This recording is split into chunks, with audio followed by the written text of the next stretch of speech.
So the Western Regional Advocacy Project was created by local homeless organizations that are doing social justice community organizing work in the West Coast cities of the United States.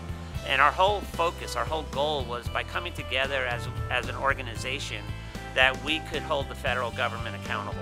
It's firmly entrenched in local communities to criminalize poverty out of existence.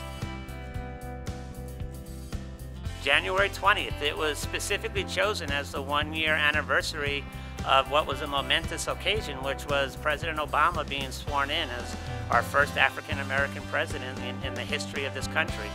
And you know, we chose that date out of pride, and we chose that date because all of us that voted for him did so because we were voting for change. Not for him to change things for us, but for us to organize and to change things for ourselves and to start bringing our demands to somebody who might actually, if we build the power base, might actually respond and listen.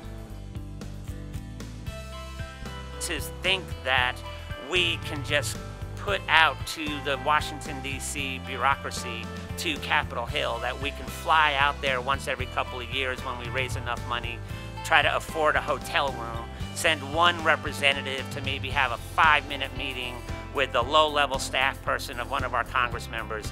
That bullshit just isn't working. What we have to do is we have to organize locally, and we have to bring the federal government to our local communities. There are representatives, they have offices out in our communities, and we need to start holding them accountable in the communities in which we live. And so what we did here was all of our organizations came together with our allied groups. We organized a social justice campaign, not just a homelessness campaign, and there's a very important distinction here that homelessness is a manifestation of poverty. It's a visual manifestation of poverty, but it is just that. It is poverty. It is not a separate entity unto itself. And poverty is a social justice issue. And that's, you know, it was originally going to be a rally at the federal building that would go on all afternoon, and that we would have theater and we would have dance and we would have music. They pulled the permit and said they didn't want to hear from us, that they didn't want us rallying in front of the federal building. So we gathered in Justin Herman Plaza in the pouring rain. We marched up there and we had our meeting with Pelosi's office. We put out our call, and I think that we made a hell of a statement.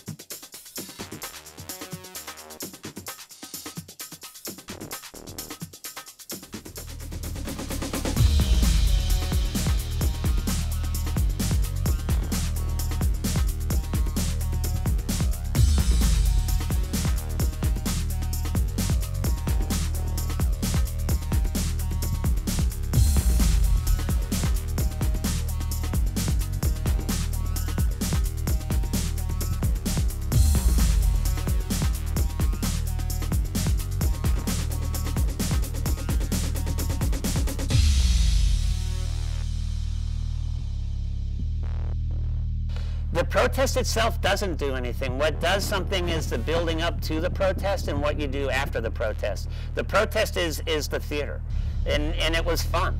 And we specifically made it so that it wouldn't just be about the protest.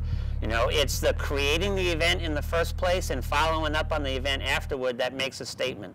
But the protest itself also makes a statement that you're able to bring 1,000 people out into the streets of San Francisco in the pouring rain to march on the federal building to say we want to address homelessness from a humane and from a social justice perspective.